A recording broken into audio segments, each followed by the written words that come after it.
കഴിഞ്ഞ 10 വർഷം Mount Zion group chairman Abraham Kalamannil എന്തുകൊണ്ട് ആറന്മുള പാടശേഖരത്ത് ആറന്മുള വിമാനത്താവള പദ്ധതിക്കായി ഡ്രോൺ സർവേ നടത്തിയില്ല? UDF സർക്കാർ അധികാരത്തിൽ വന്ന ശേഷം എന്തുകൊണ്ട് ഡ്രോൺ സർവേ നടത്തി? ആറന്മുളയിൽ വിമാനത്താവളം വരാതെ പത്തനംതിട്ട ജില്ലയ്ക്ക് വികസനമില്ല എന്ന് എബ്രഹാം കലമണ്ണിൽ തുറന്നടിച്ചത് ആരുടെ ബലത്തിലാണ്? പത്തനംതിട്ട ജില്ല മോനെ രക്ഷപ്പെടണമെങ്കിൽ ഈ എയർപോർട്ട് അല്ലാതെ ഒരു കുന്തവും കൊണ്ട് പത്തനംതിട്ട ജില്ലയെ അടുത്ത ഭാവിയിൽ രക്ഷപ്പെടത്തില്ല. ആറന്മുളയിൽ വിമാനത്താവള പദ്ധതി വരുന്നതിനോട് താങ്കളുടെ നിലപാടെന്താണ്? ചോദ്യം പത്തനംതിട്ട MP ആന്റോ ആന്റണിയോടായിരുന്നു. മറുപടി ഇങ്ങനെ: ആറന്മുള ഇപ്പം അങ്ങനെ കിടക്കുന്നതുകൊണ്ട് അവിടെ ഇഷ്ടം പോലെ മൂർക്കം പാമ്പ്, കീരി, തവള ഇതെല്ലാം ഉണ്ട്. പരിസ്ഥിതി നന്നായിട്ട് സംരക്ഷിക്കപ്പെടുന്നുണ്ട്. അത് നമ്മൾ കൺഗ്രാജുലേറ്റ് ചെയ്യണം. ഞാൻ പറഞ്ഞല്ലോ ഈ പദ്ധതിയല്ല, ഈ ജില്ലയിൽ എവിടെ ഇതുപോലൊരു പദ്ധതിയായിട്ട് വന്നാലും ഈ പദ്ധതി മാത്രമല്ല, ഈ ജില്ലയിൽ എവിടെ ഒരു എയർപോർട്ടിൻ്റെ പ്രപ്പോസൽ വന്നോ അതിൻ്റെ മുൻനിര കാണും.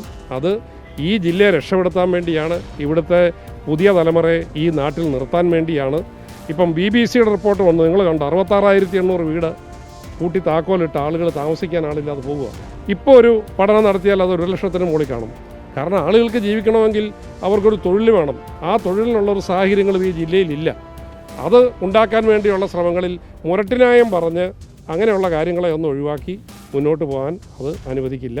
ഈ ജില്ലയിൽ ഉണ്ടാകാൻ കഴിയുന്ന വികസനങ്ങൾ ഏതൊക്കെയായാലും അതിൻ്റെ കൂടെ ഞങ്ങൾ നിൽക്കുന്നു. മുൻ കൃഷി വകുപ്പ് മന്ത്രിയും CPI നേതാവുമായ P. പ്രസാദ് MLA രൂക്ഷമായ ഭാഷയിലാണ് ഡ്രോൺ സർവേയെ വിമർശിച്ചത്. ആറന്മുളയിൽ വിമാനത്താവള പദ്ധതി പ്രഖ്യാപിക്കാൻ എബ്രഹാം കലമണ്ണിലിന് ആര് അധികാരം നൽകിയെന്നും P. പ്രസാദ് MLA ചോദിച്ചു. നിയമവിരുദ്ധമായ കാര്യം ചെയ്താൽ തടയേണ്ടത് ഇവിടുത്തെ ഗവൺമെന്റ് അല്ലേ? സർക്കാർ ഭൂമിയിൽ സർവേ നടത്താൻ എങ്ങനെയാണ് സ്വകാര്യ വ്യക്തിക്ക് എങ്ങനെയാണ് പവർ ഓഫ് അറ്റോർണി കൊടുത്തിട്ടുണ്ട്? അങ്ങനെ ചെയ്യാൻ പാടുണ്ടോ ഒരു ഗവൺമെന്റ്? ഒരു ഗവൺമെന്റ് ഇടപെടേണ്ട ഈ കാര്യത്തിനകത്തില്ല.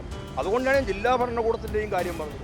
ഇങ്ങനെ ഒരാൾ പറയുന്നു, ഞാൻ സർവേ നടത്തിയത് മാധ്യമങ്ങളോട് പറയുന്നു, ഞാൻ ഡ്രോൺ സർവേ നടത്തുന്നു, ഡൽഹിയിൽ നിന്ന് ആളിനെ കൊണ്ടുവന്നു എന്ന് പറയുന്നു, സർക്കാർ ഭൂമിയിൽ സർവേ നടത്തി എന്തും ചെയ്യാം എന്ന് പറയുന്നു, സ്വകാര്യ വ്യക്തികളുടെ ഭൂമിയിൽ സർവേ നടത്തുന്നു. ഇതൊക്കെ നടത്തുമ്പോൾ ആരാണ് ഭരിക്കുന്നത്? ഒരു വ്യവസായിയാണോ കേരളത്തിൻ്റെ ഭരണം നിൽക്കുന്നത്? ജില്ലാ ഭരണകൂടം ആ വ്യവസായിക്ക് ഇതെല്ലാം ഒത്താശയും ചെയ്തു കൊടുത്തിരിക്കുമ്പോൾ അദ്ദേഹമാണോ ജില്ലയുടെ അരിയുള്ള എല്ലാ കാര്യങ്ങളും നിയന്ത്രിക്കുന്നത്? ഭരണരംഗത്ത് ആരെന്നുള്ളതാണ് ചോദ്യം. ആ ഭരണരംഗത്ത് ഉത്തരവാദിത്വമുള്ള ആളുകളുണ്ടെങ്കിൽ അവർക്ക് ഔദ്യോഗികമായ ചുമതലകൾ ഉണ്ടാവാം. ജില്ലാ ഭരണകൂടം എന്ന് പറയുമ്പോൾ ഇവിടെ കളക്ടർ അടക്കമുള്ള ആൾക്കാർ ഇതിൻ്റെ ഭാഗമായിട്ടുണ്ട്. സംസ്ഥാനത്ത് ഒരു മന്ത്രിസഭയുണ്ട്, അതിന് ബന്ധപ്പെട്ട ഉദ്യോഗസ്ഥരുണ്ട്. ഇടപെടേണ്ടത് അവരെല്ലാമല്ലേ? ആ ഇടപെടൽ ഉണ്ടായില്ല എങ്കിൽ ശക്തമായ ബഹുജന പ്രക്ഷോഭം ഈ നാട്ടിലുണ്ടാവുക തന്നെ ചെയ്യും. പരിസ്ഥിതിക്ക് ദോഷമുണ്ടാക്കുന്ന ഒരു വികസന പദ്ധതിയെയും താൻ അനുകൂലിക്കില്ല എന്നാണ് ആറന്മുള MLA അബിൻ വർക്കിയുടെ നിലപാട്.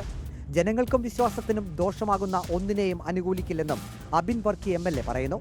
പത്തനംതിട്ടയുടെ സമഗ്ര വികസനത്തിന് ഉതകുന്ന ഒരു പദ്ധതി വന്നാൽ ആ പദ്ധതിയെ പിന്തുണയ്ക്കുമെന്നും ആറന്മുള MLA അബിൻ വർക്കി വ്യക്തമാക്കി.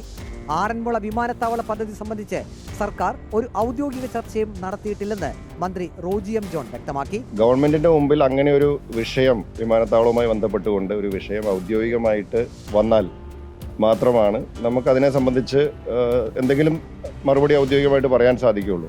ഇപ്പോൾ ഇത് സംബന്ധിച്ച് സ്ഥലം MLA-യോ അല്ലെങ്കിൽ ഇവിടുന്ന് ജനപ്രതിനിധികളോ അല്ലെങ്കിൽ ആരും തന്നെ അങ്ങനെ ഒരു പ്രപ്പോസൽ പോലും നമ്മുടെ അടുത്ത് നിലവിലെത്തിയിട്ടില്ല. അങ്ങനെ ഒരു ചർച്ചയുണ്ടായിട്ടില്ല. 2018 മഹാപ്രളയത്തിൽ ആറന്മുള പാടശേഖരത്ത് വെള്ളം സംഭരിക്കപ്പെട്ടതിനാലാണ് വൻ ദുരന്തമൊഴിവായതെന്ന് പരിസ്ഥിതിവാദികൾ പറയുന്നു. പാടശേഖരം നികത്തി വിമാനത്താവള പദ്ധതി വന്നാൽ ഒരു വലിയ ദുരന്തത്തെ ആറന്മുള നേരിടേണ്ടി വരുമെന്നും പരിസ്ഥിതിവാദികൾ പറയുന്നു.